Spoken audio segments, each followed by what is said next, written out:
तर बीडच्या परळीमध्ये वादळी वाऱ्यामुळे गोशाळेचं मोठं नुकसान झालंय। निवारा शेड उडून गेल्यानं गोशाळेतील गायींचं स्थलांतर करण्यात आलंय। गायींना खाण्यासाठी ठेवलेल्या चाराचं देखील मोठं नुकसान झालेलं आहे।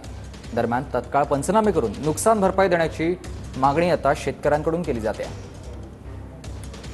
त्यामुळे आपण पाहू शकतो बीड जिल्ह्यामध्ये अनेक ठिकाणी हाहाकार माजलेला आहे। आपण पाहू शकतो या ठिकाणी परळी तालुक्यातील रामवृक्ष गोशाळा आहे। या ठिकाणी संपूर्ण हे शेड हे उद्ध्वस्त होऊन गेलेलं आहे। या ठिकाणी 270 गायीचं पालन पोषण केलं जातं आणि या ठिकाणी पाहू शकतो संपूर्ण चारा बिरा आहे संपूर्ण आता उद्ध्वस्त झालेला आहे, पावसाने भिजून गेलेला आहे। त्यामुळे त्या गायीचं पिण्याचं पाण्याचा प्रश्न जे काय आलेला आहे। या ठिकाणी लाईट विद्युत केंद्र खंबे आहेत हे सगळे उपटून पडलेले आहेत।